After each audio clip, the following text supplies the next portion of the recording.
Des centaines de personnes se disputent une chambre d'hôtel. Des milliers errent à la recherche d'un abri. Tous attendent une réponse à une question terrible. Que faire? Cette même question, un homme épuisé, à bout de souffle, se la pose avec un peu plus d'acuité que les autres, puisque c'est lui qui doit y apporter la réponse. Cet homme, c'est le président du conseil d'un gouvernement en fuite. Il s'appelle Paul Reynaud. Il est arrivé au poste suprême il y a moins de 3 mois. Il n'a pu éviter le 10 mai dernier une attaque foudroyante de l'armée allemande que les armées françaises et anglaises n'ont jamais pu contenir. Les Allemands occupent Paris depuis 2 jours et se rapprochent dangereusement de Bordeaux. Il faut arrêter une débâcle qui a déjà fait des milliers de morts et jeter des millions de Français désemparés sur les routes, fuyant vers d'incertains refuges. Paul Reynaud pressent douloureusement qu'il ne sera pas, comme il en a rêvé, le Clémenceau de cette guerre. Il a beau refuser de demander l'armistice souhaité par le maréchal Pétain, il est gagné par le doute. Ils l'avaient pourtant prévu, cette guerre. Avec De Gaulle, ils avaient 1000 fois mis en garde la France contre l'impéritie de son pouvoir militaire. Mais qui est cet homme qui doit prendre ce 16 juin 1940 une décision qui engage le destin de la France? Et comment survivra-t-il au drame que va vivre son pays?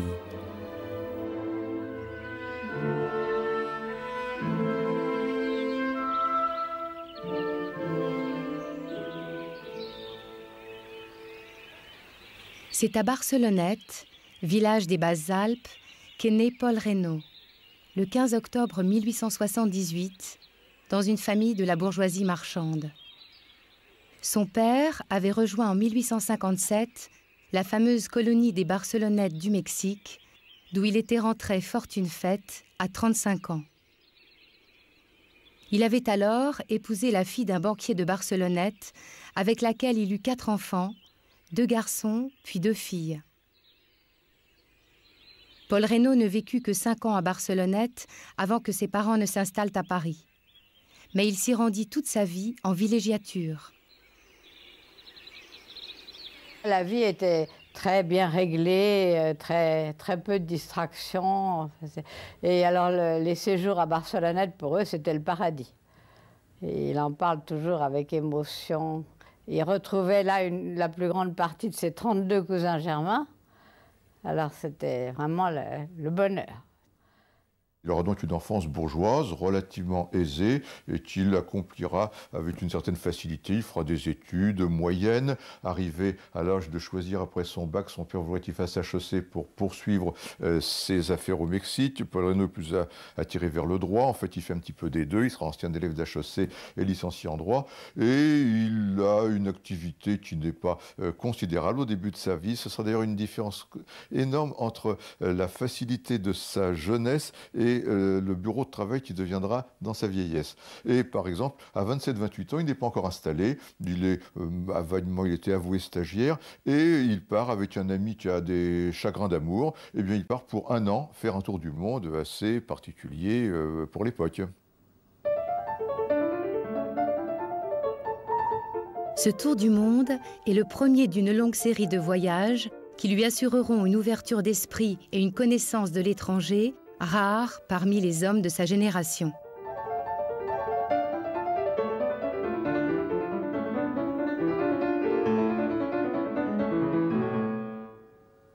C'est à 32 ans qu'il va passer le concours de la conférence du stage, qui est une conférence qui existe toujours d'ailleurs, qui est un exercice d'éloquence où les avocats ont l'occasion de briller et de se faire connaître. De mémoire, je crois qu'il y a eu à peu près une 50aine de ministres de la Troisième République après 1914 qui sont issus de la conférence du stage. Donc c'est vraiment un réseau. Et je vais vous donner 2 exemples, Alexandre Millerand, Raymond Poincaré. À 35 ans, il épouse Jeanne Robert, la fille d'Henri Robert, l'un des plus grands avocats d'assises de son temps, qui le fait entrer dans la grande bourgeoisie parisienne et assoit sa notoriété au barreau. La presse parle du beau-père et du gendre, et donc tout cela amène à ce que Paul Reynaud soit un avocat rapidement connu. Malheureusement, c'est 1913-1914 et la guerre va interrompre tout cela.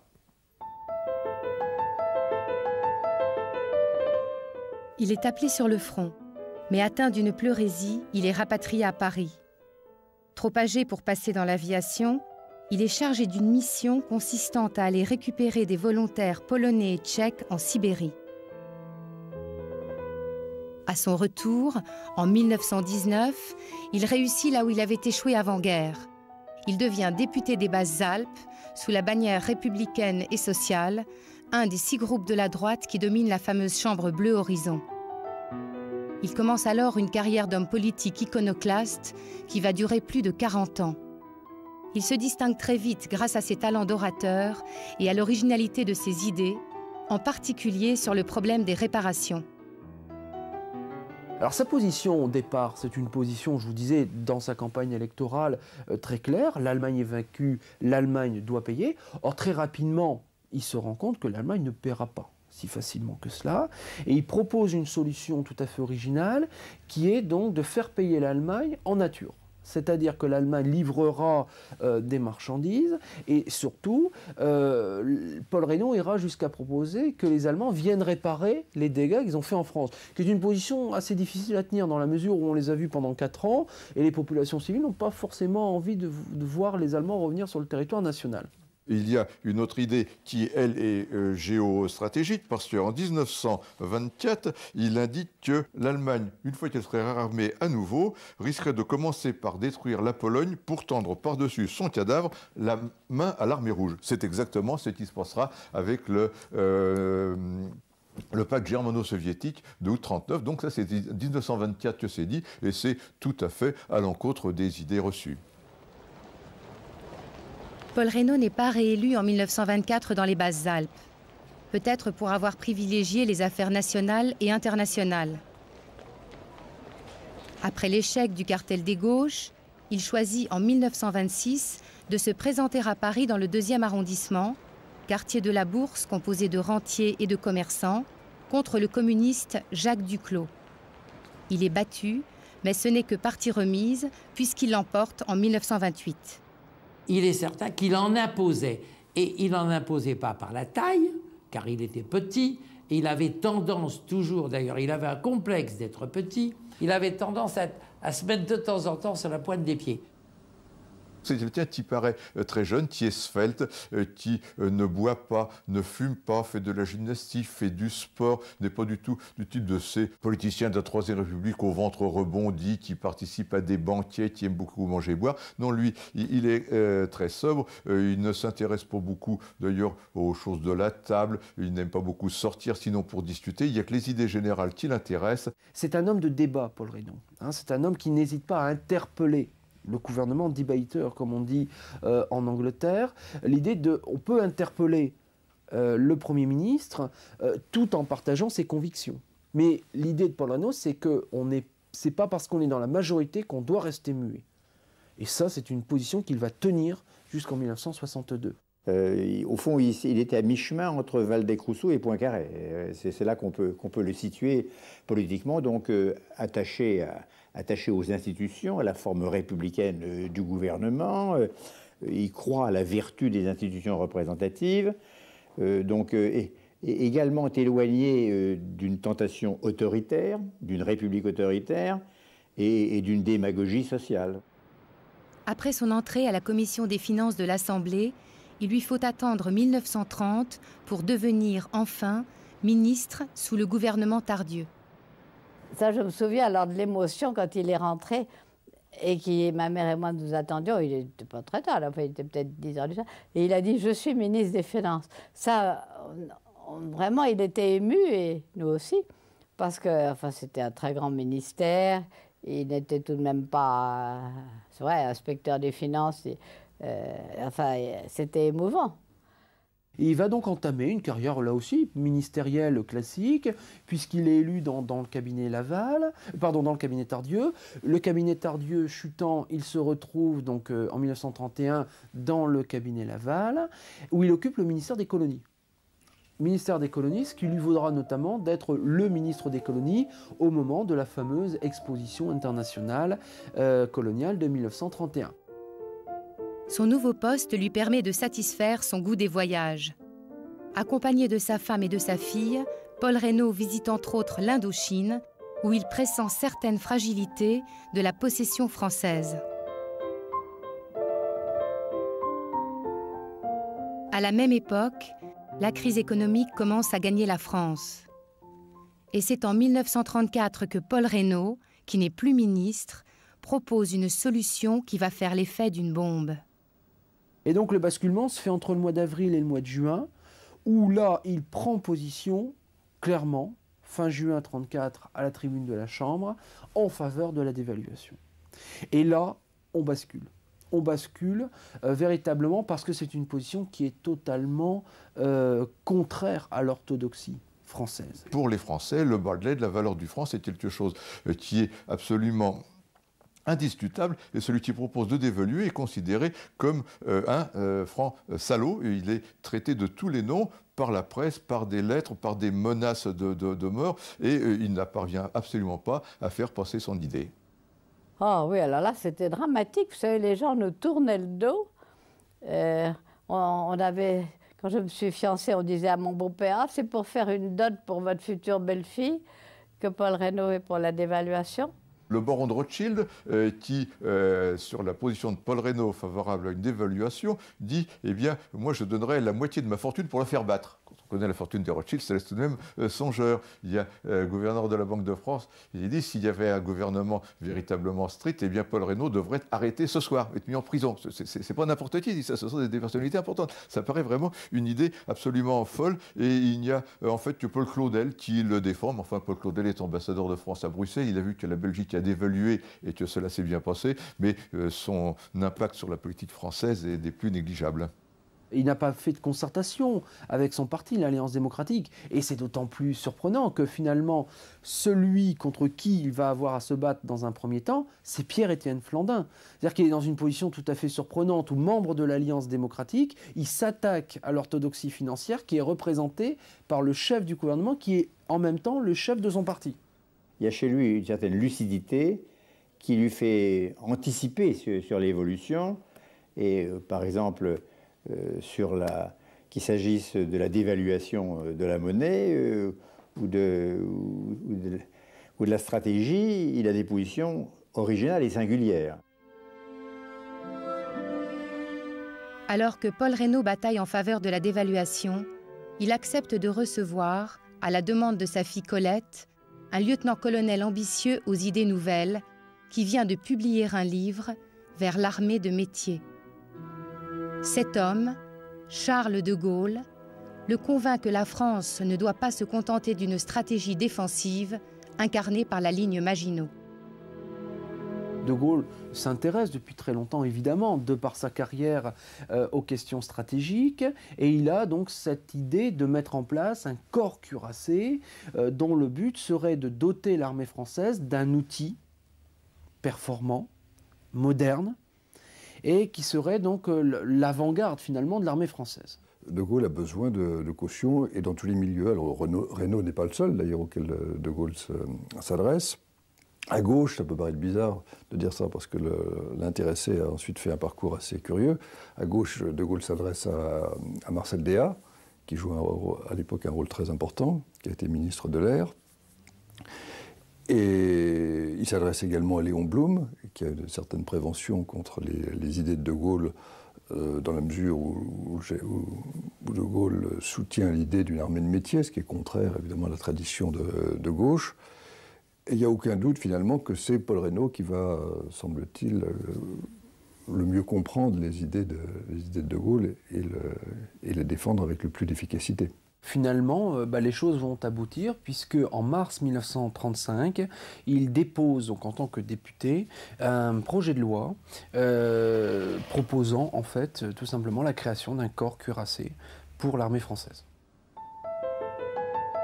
Malgré l'accueil défavorable que reçoit la proposition de la création d'un corps cuirassé à la Chambre le 15 mars 1935, une relation privilégiée s'instaure entre Charles de Gaulle et Paul Reynaud, qui passe par une correspondance soutenue entre les deux hommes. Paul Reynaud va s'emparer des théories du lieutenant-colonel, bientôt colonel, et de Gaulle ne manquera pas de continuer à apporter à Paul Reynaud ses idées et son soutien. On a beaucoup mis l'accent sur la flagornerie dont le général aurait fait preuve vis-à-vis de Paul Reynaud. C'est vrai qu'il y a beaucoup de lettres qui sont effectivement avec des formules très appuyées, disons des formules de politesse très appuyées. Il y en a même qui vont peut-être un peu au-delà.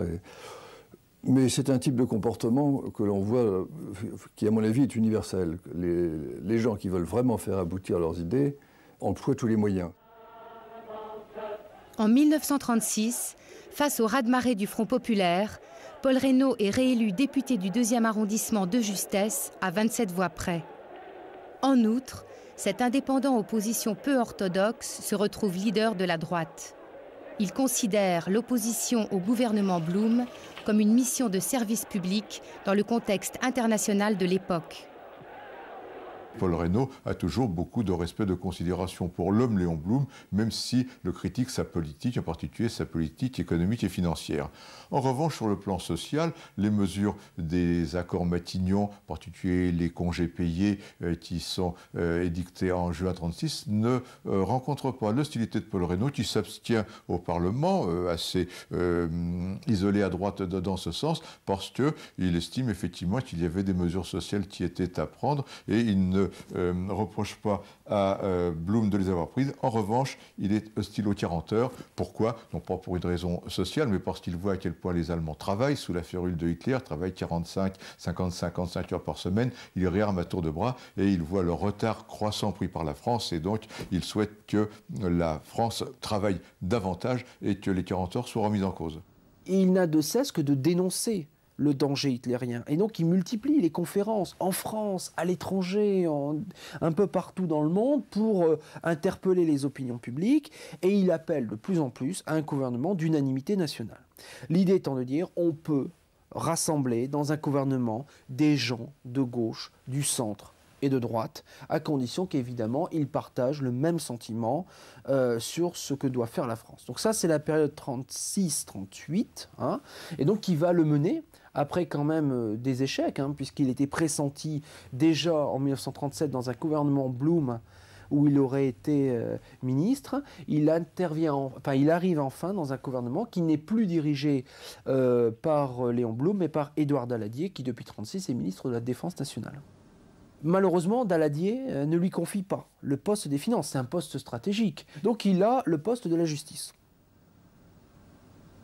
Le 1er octobre 1938, le président du Conseil Daladier reçoit un accueil triomphal des Français après la signature des accords de Munich, où la France et l'Angleterre se sont humiliés devant Hitler pour sauver la paix. Hostile à ces accords, Paul Reynaud ne démissionne pas, mais rompt définitivement avec son parti, l'Alliance démocratique. Il est avec Mandel, hein, Georges Mandel, qui lui d'ailleurs ne démissionne pas non plus. Mais il y a un malaise certain. Ce qui est en tout cas évident, c'est que lorsque Daladier rentre de Munich, hein, il a la conviction que la guerre est inévitable et que désormais il faut se donner véritablement les moyens de mener une politique de guerre. Non pas qu'il n'y en ait pas eu auparavant, parce que contrairement à ce qu'ont dit certains à l'époque, le Front populaire, c'est lui qui a engagé le réarmement. Daladier est certain qu'il faut passer à la vitesse supérieure. Or, pour passer à la vitesse supérieure, il faut de l'argent. Et pour avoir de l'argent, il faut mener une politique financière différente. Et pour mener une politique financière différente, il faut un homme politique différent. Et c'est comme ça que le 1er novembre, Paul Marchandeau, radical socialiste, fait un échange. Il prend la justice et Paul Reynaud prend donc le fameux ministère des Finances. Entouré de Michel Debré, Maurice Couve de Murville, Alfred Sauvy, pour ne citer que de futures célébrités, Paul Reynaud profite des pleins pouvoirs accordés à Daladier pour rédiger en 12 jours une série de décrets-lois. Cette panoplie de mesures financières remet en cause les 40 heures et vise à relancer l'industrie française et l'industrie d'armement en particulier. Cette politique est un succès. Les capitaux rentrent et l'activité économique est relancée. C'est à partir de cette période que Paul Reynaud commence à s'adresser régulièrement aux Français. Les conséquences fiscales des décrets-lois ont été ratifiées. Or, pourquoi avons-nous pris ces décrets-lois? Simplement pour devenir impopulaires? Non, n'est-ce pas? Nous les avons pris pour assainir les finances de la France et par là assainir sa monnaie, qui était en grand péril il y a quelques semaines.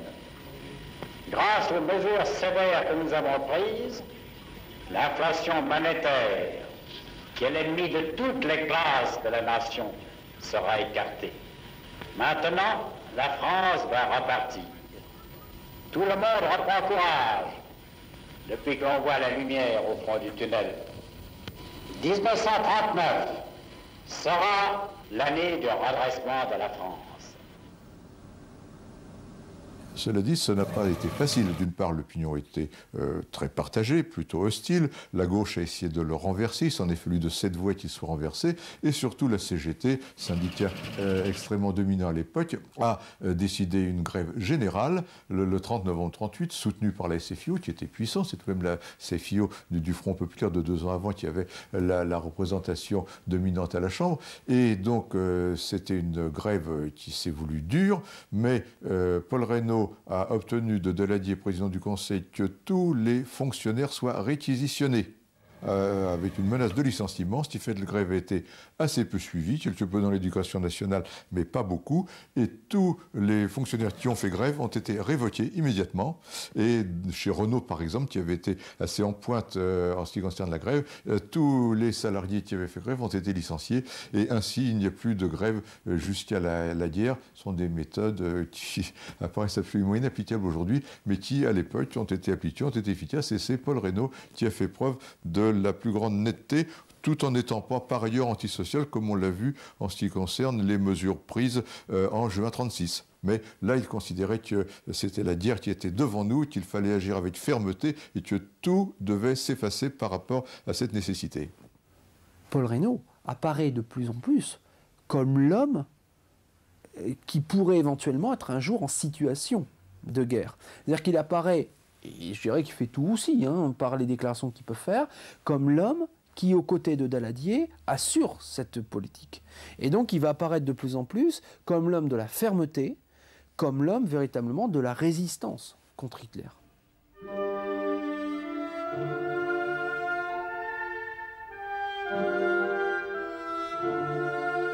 À la suite de l'invasion de la Pologne, la France et l'Angleterre déclarent la guerre à l'Allemagne le 3 septembre 1939. La France s'installe dans une drôle de guerre que le cabinet Daladier a de plus en plus de mal à gérer, ce qui entraîne sa chute le 20 mars 1940. Paul Reynaud, qui attendait son heure, est alors appelé par le président Albert Lebrun pour constituer un nouveau gouvernement. Il apparaît comme le seul à pouvoir faire face à la situation. N'avait-il pas tout prévu? Mais il est isolé, il n'est d'aucun parti et mal aimé. Il n'est d'ailleurs investi qu'à une voix près. Les circonstances de son accession à la présidence du Conseil sont les pires qu'on puisse imaginer. La France est en guerre et il n'a pas de véritable soutien à la Chambre. Il craint de ne pas avoir la majorité à la Chambre et il essaie de se concilier les bonnes grâces de tout le monde et plutôt que de constituer un gouvernement ramassé, il va constituer un gouvernement de 34 membres, ce qui paraît absolument considérable, de façon à faire plaisir un petit peu à tout le monde.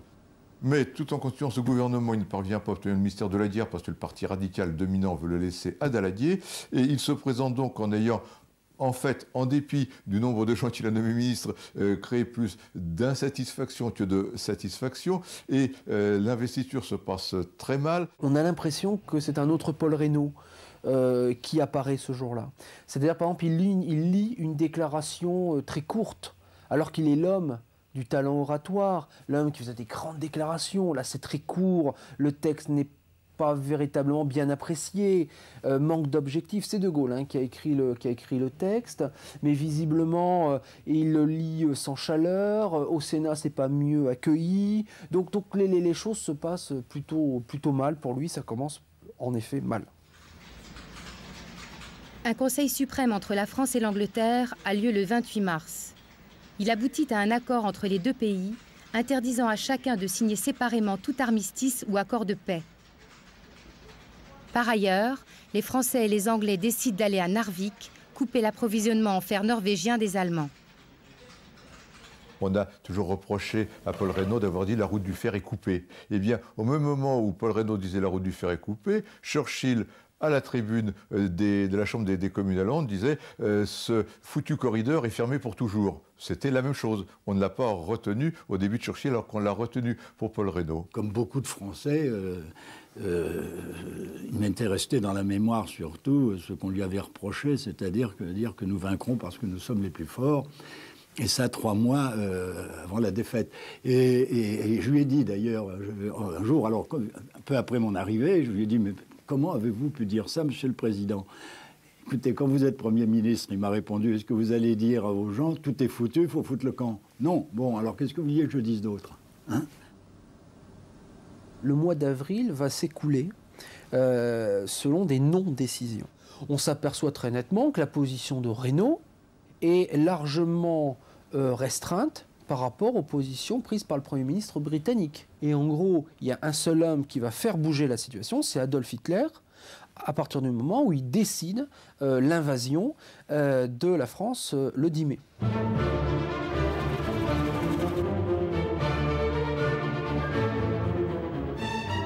Paul Reynaud doit alors faire face à l'un des moments les plus terribles de l'histoire de France. L'avance foudroyante de l'armée allemande sur le territoire français. En quelques jours, le front est enfoncé, la ligne Maginot révèle son inefficacité et le commandement français son incurie. Il faut quand même se souvenir qu'au soir du 9 mai, il n'y a plus de gouvernement en France. Il n'y a plus de gouvernement en France puisque Reynaud a démissionné à cause d'un litige qu'il a avec son ministre de la guerre, Édouard Daladier, sur le maintien ou non de Gamelin à la tête des armées françaises.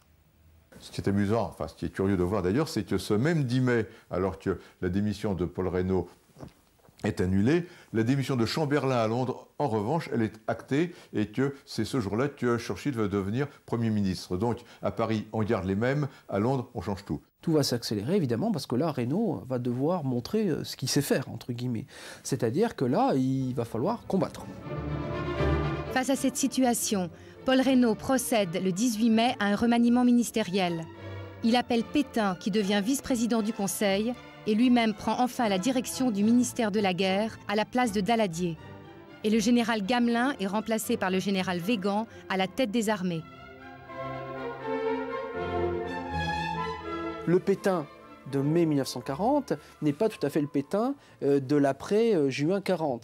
C'est-à-dire que si Reynaud le fait entrer dans son gouvernement, c'est avant tout s'en servir comme une sorte d'icône. Pétain, c'est l'homme, c'est le vainqueur de Verdun, c'est le vainqueur de la Première Guerre mondiale.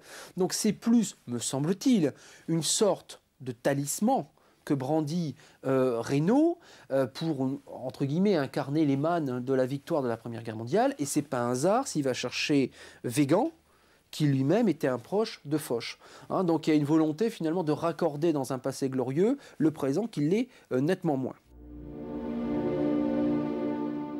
Notre foi dans la victoire est intacte. Les forces de chaque soldat, de chaque Français, de chaque Française sont décuplées. Le malheur a toujours grandi la France. Jamais elle n'a été plus unanime qu'aujourd'hui. Sur la nouvelle ligne que vient d'établir notre grand chef, Weygand, en plein accord avec le maréchal Pétain, sur la Somme et sur l'Aisne, nous tiendrons. Et parce que nous aurons tenu, nous vaincrons. C'est alors que Paul Reynaud prend 2 décisions qui donnent à De Gaulle la légitimité dont il aura bientôt besoin. Il le promeut le 21 mai au grade de général de brigade et il le nomme dans la nuit du 5 au 6 juin sous-secrétaire d'État à la Défense nationale. Par ailleurs, Paul Reynaud, séparé de sa femme, semble subir l'influence non négligeable de sa compagne Hélène de Portes, avec laquelle il s'est installé 2 ou 3 ans auparavant. Ce qui est certain, c'est qu'elle a dû avoir une influence, et on pourrait presque dire une influence néfaste, puisqu'elle a été très rapidement elle-même acquise à la conviction que la guerre ne pouvait se continuer et qu'elle était très proche du maréchal Pétain, dont elle se vantait d'avoir sauté sur ses genoux quand elle était plus jeune. Je pense à Villelum, je pense à Baudouin, à Boutillier, qui étaient effectivement des gens qu'il n'aurait probablement pas choisis sans Hélène de Portes. Ça, c'est une chose que l'on peut dire sans se tromper. De là à dire qu'elle a eu de l'influence sur lui, je ne crois pas. Je ne pense pas qu'elle ait eu véritablement une influence politique. Mais c'est vrai que, à cause d'elle, certaines personnes sont rentrées dans son gouvernement qui ne seraient sans doute pas rentrées si elle n'avait pas été là. Et je crois que c'est là qu'on peut pointer, par exemple, l'incohérence de la politique qui est menée.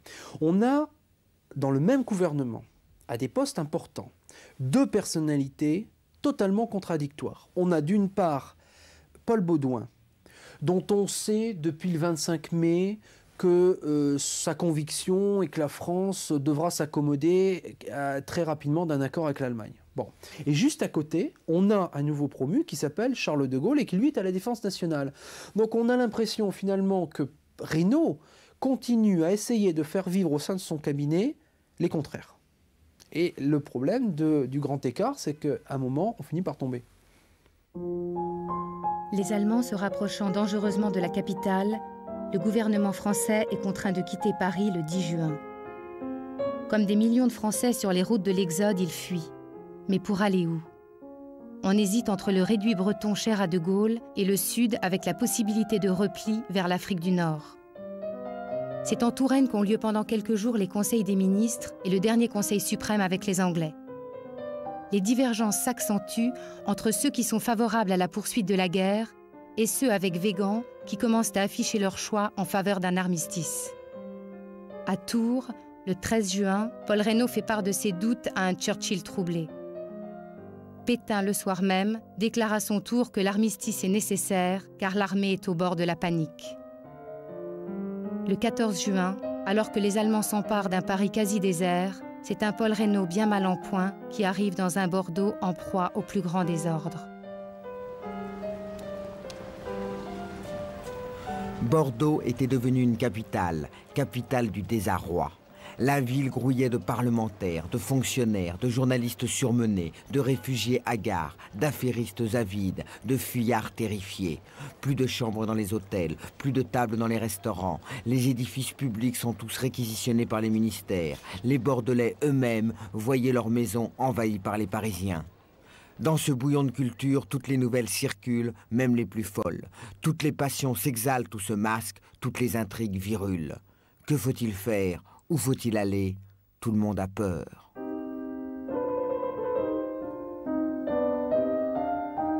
C'est à l'hôtel de Nesmond, résidence du préfet, que loge Albert Lebrun, le président de la République. Et c'est là désormais que vont se tenir les conseils des ministres. L'atmosphère y est électrique entre ceux qui veulent continuer la guerre depuis l'Afrique du Nord et ceux qui souhaitent, autour du maréchal Pétain, l'armistice immédiat.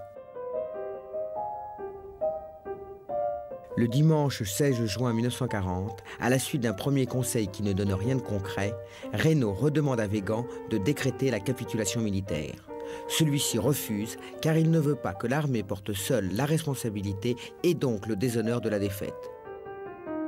C'est alors que vers 12h30, De Gaulle, qui est à Londres pour préparer un éventuel départ du gouvernement français pour l'Afrique du Nord, téléphone à Reynaud pour lui soumettre un projet extraordinaire d'union franco-britannique.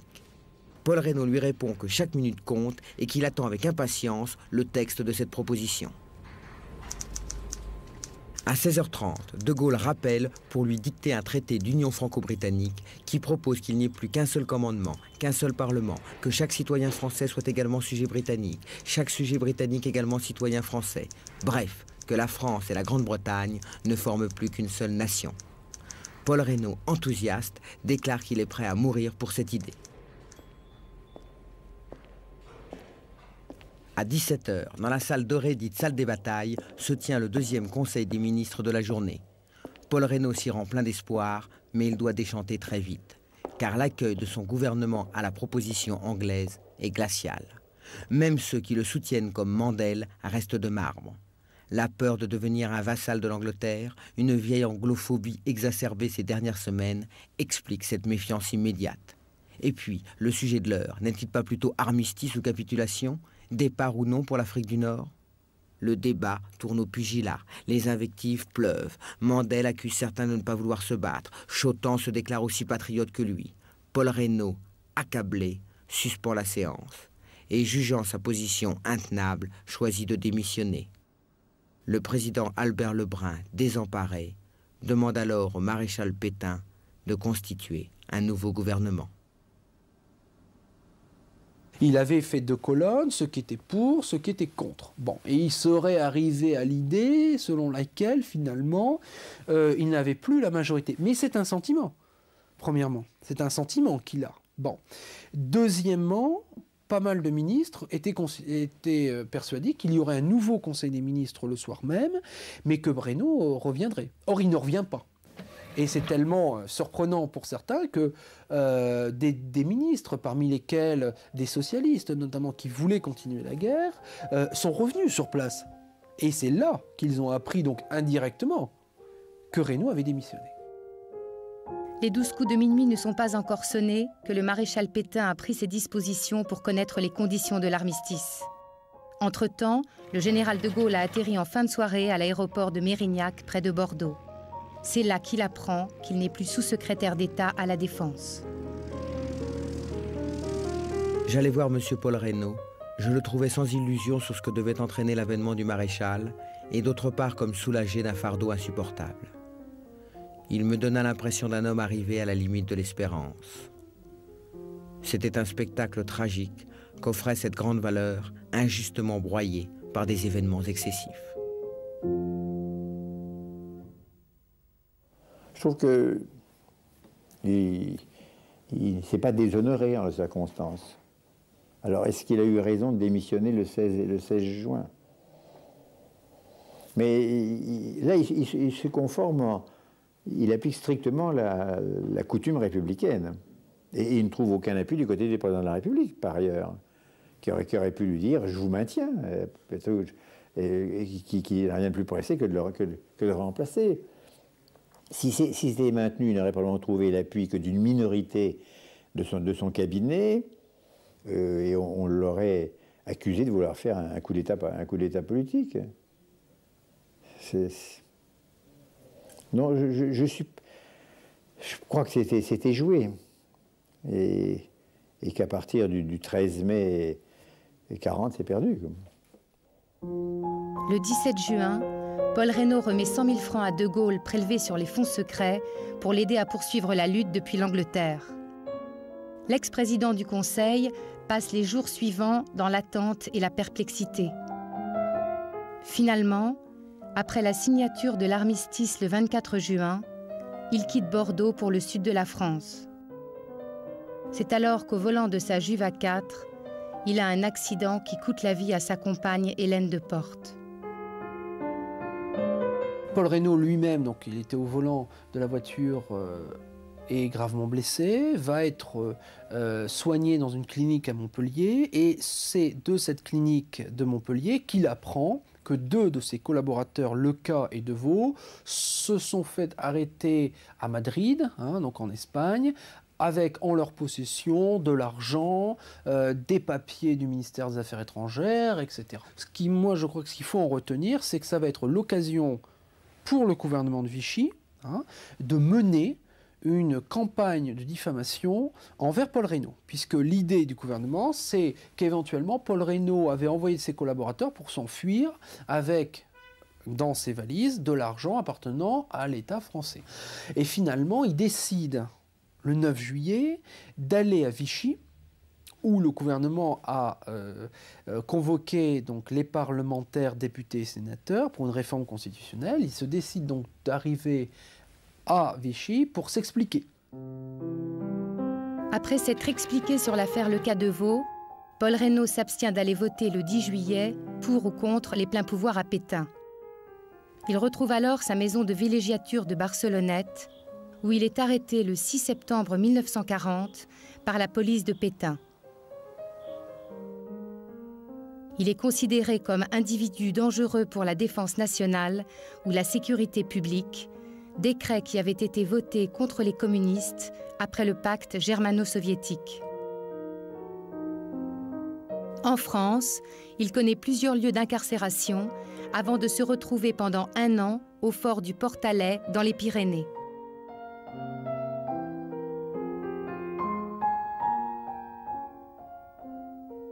En général, je m'arrangeais pour y aller le samedi et le lundi pour ne pas rester. Par exemple, à Pellevoisin, c'était un trou perdu. C'était.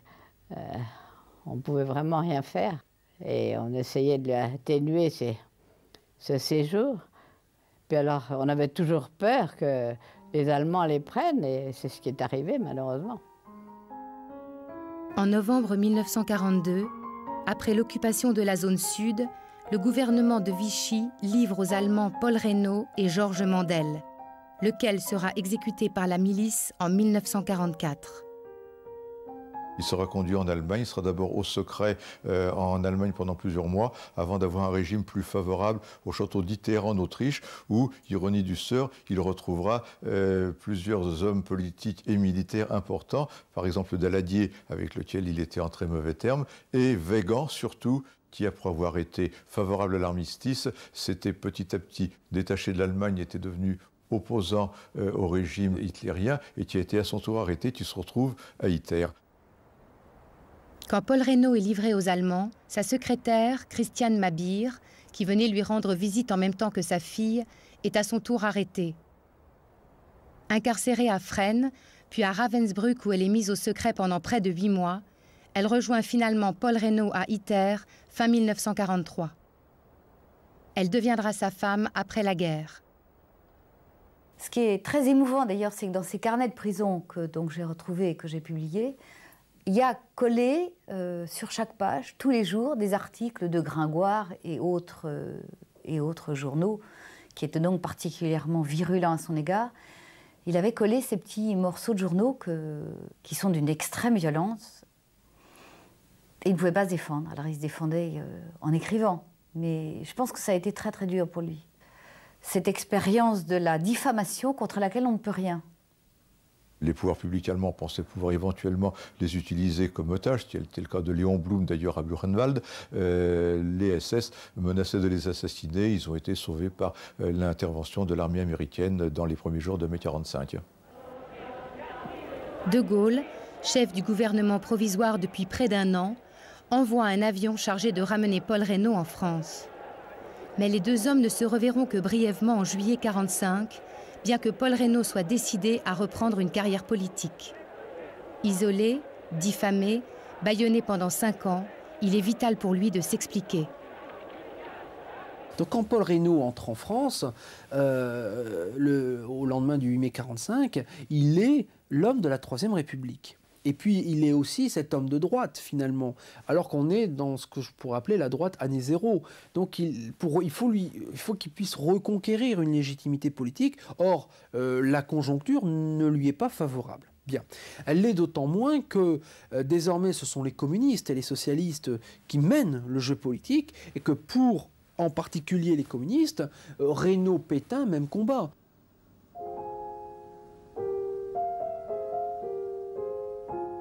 À l'occasion du procès Pétain, en juillet 1945, Paul Reynaud, appelé comme témoin, en profite pour se livrer à une longue apologie de sa propre action. Une joute oratoire orageuse l'oppose au général Weygand, qui reproche à l'ancien président du Conseil de ne pas avoir eu le courage de le démettre de ses fonctions quand il voulait imposer la capitulation militaire. Paul Reynaud ne sort pas véritablement vainqueur de ce débat. C'est dans son lieu de prédilection, la Chambre des députés, qu'il retrouvera son éloquence de toujours, même si les controverses sur le printemps 1940 ne cesseront jamais. Il ne pouvait pas se faire réélire à Paris. Il va donc y aller dans le Nord, qui était une terre de mission pour lui. Il y était inconnu. Il parvient dans la région de Dunkerque à s'imposer et à se faire élire député du Nord dès 1946, difficilement, parce qu'il est très attaqué par les communistes en particulier, qui vont d'ailleurs essayer de le faire invalider à l'Assemblée nationale, parce que le PC considère qu'il n'aurait pas dû se présenter compte tenu de ce qui s'est passé en 1940. Donc il réussit à se faire élire, et à se faire élire jusqu'en 1962, ce qui est un certain exploit. Ce n'est pas simplement une nouvelle carrière politique qui commence pour Paul Reynaud, c'est aussi le début d'une nouvelle vie. Comme l'a écrit Emmanuel Berle, Reynaud était, au plus haut degré, un homme de la vie. À près de 70 ans, il fonde un nouveau foyer avec Christiane Mabir, avec laquelle il a 3 enfants. Malgré son âge, ses nombreuses activités et ses voyages, c'est un père très présent, et soucieux de l'éducation de ses enfants. C'était un homme qui aimait énormément les autres et qui avait une chaleur dans l'intimité qu'on ne pouvait pas soupçonner quand on le voyait ou bien à l'Assemblée nationale ou bien en public. Et c'est un homme qui a suscité des passions extraordinaires de la part de ses collaborateurs. Plusieurs collaborateurs ont dit « j'ai passé auprès de lui les meilleures années de ma vie ». C'est tout de même extraordinaire de la part d'un homme qui était tout de même très froid et très réservé. Il lui faut attendre 1948 pour redevenir ministre aux Finances. Toutefois, sa volonté d'imposer une politique d'austérité comme en 1938 rencontre l'opposition de Léon Blum et entraîne la chute du gouvernement Marie. En 1953, il est désigné président du Conseil. Mais très inquiet de l'instabilité ministérielle qui mine la 4e République, il conditionne son investiture à une réforme constitutionnelle, la dissolution automatique. C'est l'échec. Pourtant, en juin de cette même année, il devient vice-président du Conseil du gouvernement de son ami Laniel. Il est chargé, en outre, de s'occuper des affaires extrême-orientales. Sa position réaliste sur l'Indochine le fait s'opposer à Georges Bidault, ministre des Affaires étrangères, et à Vincent Auriol, président de la République. Mais c'est Pierre Mendès France qui parviendra quelques mois plus tard à imposer la paix. Éternel indépendant, Paul Reynaud ne se contente pas de batailler sur l'Indochine, sur les questions financières et institutionnelles. C'est peut-être sur l'Europe qu'il se montre le plus audacieux. Sur l'Europe, ce qui m'intéresse, moi, c'est qu'au fond, il a commencé à y penser en prison. Dans ses carnets de prison, il est enfermé en Allemagne, on est en 1942, donc il est quand même assez tôt dans l'évolution de la guerre. Et il dit demain, il emploie ce mot, demain, il faudra faire l'Europe avec les Allemands. Paul Reynaud va présenter une motion demandant l'élection d'un Parlement européen au suffrage universel, ce qui sera le cas à partir de 1979 et ce qui est le cas actuellement. Mais à l'époque, cette proposition apparaît absolument saugrenue. Il n'est soutenu par personne, bien que ce soit une assemblée de gens plutôt pro-européens qui se sont réunis à La Haye. Il met cette motion en voix, il y a à peu près 1000 délégués, il aura 6 voix. Donc il est complètement à contre-courant, mais il est en avance sur son temps puisque cela finira par se réaliser. Chantre de la Communauté européenne de défense, partisan d'une Europe fédérale, atlantiste convaincu, autant de points de divergence avec De Gaulle qui ne les empêchent pas de se retrouver en 1958. En effet, quand le général revient au pouvoir, il permet à son ancien protecteur de devenir président du Conseil consultatif constitutionnel. La Constitution de 1958 est beaucoup plus conforme aux vœux de Paul Reynaud que celle de la 4e, car elle règle le problème de l'instabilité ministérielle. De Gaulle souhaite même voir Reynaud devenir président de l'Assemblée nationale, mais Chaban-Delmas lui ravit la place et Paul Reynaud reste député et président de la Commission des Finances. Une fois la guerre d'Algérie terminée, je ne vais pas dire que la parole se libère, puisque ça ne date pas de cette époque-là, mais on sent quand même une certaine accélération. Et bien évidemment, ce qui amène la rupture n'est pas du fait de Reynaud, mais du fait de Gaulle, lorsque ce dernier annonce que, au lendemain donc, de l'attentat du Petit Clamart, attentat raté, il a décidé donc que désormais le président de la République sera élu au suffrage universel. C'est l'effet des situations de crise, que brusquement, c'est un effet de loupe, en quelque sorte. Et qu'à partir du moment où le général de Gaulle engage une révision constitutionnelle qui donne à Paul Reynaud l'impression de vouloir instaurer un régime présidentiel autoritaire, en quelque sorte, se réveille en lui le vieux parlementaire, attaché en fait à la défense des institutions républicaines. Le président de la République ne peut pas être élu au suffrage universel car il ne doit pas avoir de pouvoir. C'était l'inverse de Gaulle. Il doit avoir un pouvoir d'arbitre. Il est donc élu par ceux qui sont les premiers représentants de la nation, le Sénat, les députés, ou même quelques notables. En plus, il avait accepté l'élection par les notables qui était dans la première constitution de 58. Le pouvoir, c'est le Parlement, c'est le Premier ministre responsable devant le Parlement. Je veux dire, quand il fait son discours en 1962 et qu'il interpelle Pompidou en disant allez dire à l'Élysée que nous ne sommes pas assez dégénérés pour renier la République, il l'a cherché tout de même. Donc, C'est vrai que c'est la fin de sa carrière, mais il le sait. Ses collaborateurs le supplient. Je me souviens, j'étais enfant, je me souviens de ses collaborateurs lui disant « Monsieur le Président, vous ne pouvez pas écrire un discours pareil, vous ne pouvez pas dire des choses pareilles. » Et il lui dit « Je sais, je signe mon arrêt de mort, mais ça m'est égal. » Donc il le savait très bien. Il aurait pu ne rien dire, mais au contraire, il s'engage à fond.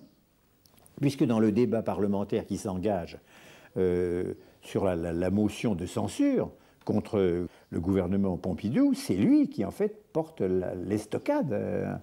Et dans des termes qui sont très, très, très révélateurs, car il retrouve les accents de Mirabeau. Il y a cette déclaration fameuse, allez dire, en quelque sorte, ça rappelle la fameuse séance du 17 juin 89, je crois, où Mirabeau dit au marquis de Rebrézé, qui vient lui signifier que l'Assemblée est congédiée, qu'elle doit quitter, allez dire à votre maître le problème de la souveraineté nationale. Et Paul Reynaud reprend, enfin, il y a incontestablement une réminiscence dans son esprit et dans ceux qui l'écoutent de l'adjuration. Dites, c'est ici que la souveraineté nationale est tout entière concentrée. Elle est dans l'Assemblée élue au suffrage universel. Le seul gouvernement qui soit tombé de la Ve République, c'est Pompidou, et c'est personne d'autre, c'est Reynaud qui l'a fait tomber. Guy Bonnet est resté très en arrière. L'Assemblée nationale est dissoute, on retourne aux élections, et cette fois, l'UNR, enfin le parti gaulliste, met un candidat en face de Reynaud, ce qu'il n'avait pas fait en 1958. Et Reynaud est battu dans le Nord, et c'est la fin, donc peut-être pas de sa carrière politique, mais en tout cas de sa carrière parlementaire. Alors Paul Reynaud va écrire, après sa défaite, donc un livre qui s'intitule « La politique étrangère du gaullisme ». Tous les pans de la politique étrangère de Gaulle sont critiqués avec une virulence considérable. À un moment donné, il indique même que de Gaulle est une sorte de Mussolini. Il le traite vraiment de tous les noms. Et on rapprocherait cela d'un autre ouvrage qui est écrit à la même époque par un autre opposant qui s'appelait François Mitterrand, qui écrit « Le coup d'État permanent ». Et il y a un rapprochement entre les deux ouvrages qui ne se sont pas du tout concertés, mais tous les deux sont d'une virulence oppositionnelle à De Gaulle qui est considérable. Mon père disait des choses très dures à l'égard du général de Gaulle, qui outrepassait, à mon avis, sa pensée et la raison. Je pense que il s'y mêlait plus d'affectif que de rationnel. Il considère que l'on n'est plus en démocratie, qu'on est à un régime autoritaire qui se terminera mal. Et d'ailleurs, Paul Reynaud, en 1965, un an avant sa mort, va se prononcer contre De Gaulle lors de l'élection présidentielle. Il va voter pour Le Canuet au premier tour et pour François Mitterrand au second. François Mitterrand, représentant de la gauche unie, qui était tout à fait le camp opposé à celui de Paul Reynaud. C'était un combat un peu perdu d'avance, mais enfin, ça me désolait pour lui parce que les dernières années de sa vie ont été un peu tristes. Il a échoué à l'Académie, il a échoué à la députation.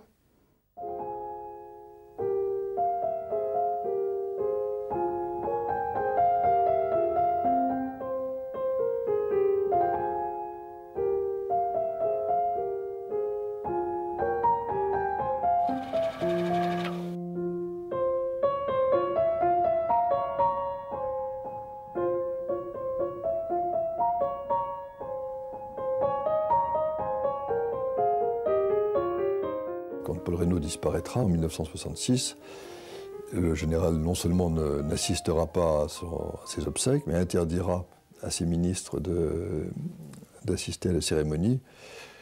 C'est un comportement un type de comportement qui lui était habituel. D'ailleurs, c'était un homme, De Gaulle est un gros homme, mais qui avait une rancune tenace à la mesure de son génie.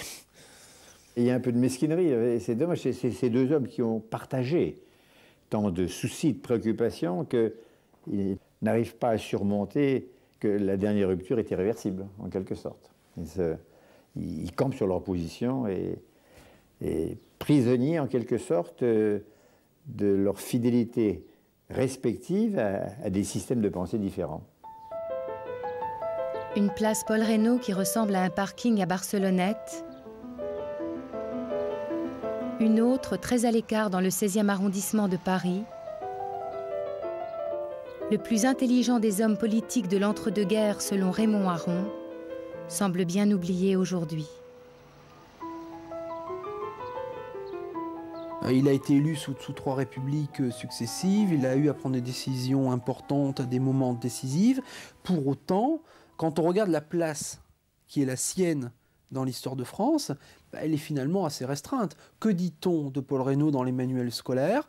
Paul Reynaud arrive au pouvoir au mois de mars 1940, dépassé par les événements, il doit céder la place au maréchal Pétain, 2 lignes. On pourrait dire ce qui reste le plus de Paul Reynaud, le domaine où il a joué le rôle le plus important, c'est dans la prise en compte des idées du lieutenant-colonel de Gaulle sur le plan militaire, et ces idées-là qu'il a défendues en même temps qu'il défendait l'homme et qui lui permettaient de parvenir où de Gaulle est parvenu le 18 juin, c'est ce qui, à mon sens, reste le plus chez Paul Reynaud. Incontestablement, il aurait été un bon président de conseil et un bon Premier ministre sous la Seine dans une période relativement calme, où il n'y est pas. Mais c'est vrai que il est emporté par la tourmente. Mais il a ressurgi, il refait surface et il rejoue un rôle politique, ce que n'a pas pu faire Daladier. Il y a une sorte de permanence dans le personnage qui est de croire en ses idées, et que pour croire en ses idées, on peut s'exonérer de toute une série de repères politiques. C'est-à-dire que jusqu'à la fin de sa vie, et c'est quelque chose de tout à fait honorable, il n'a jamais hésité à mettre en péril sa carrière politique au nom de ses convictions. On se focalise quand même sur juin 40. On n'a toujours pas, à mon avis, compris tout ce qui s'était passé, tous les tenants et les aboutissants. Et je pense que lorsqu'on saura réellement, on aura vraiment compris ce qu'a fait Paul Reynaud et ce qu'il a essayé de faire, c'est-à-dire tout ce qui était en son pouvoir de faire, en fonction de son caractère, de ses capacités, de son entourage, des circonstances, de ses scrupules républicains. Quand on saura qu'il a fait vraiment tout ce qui était en son pouvoir, peut-être que le regard de l'histoire changera.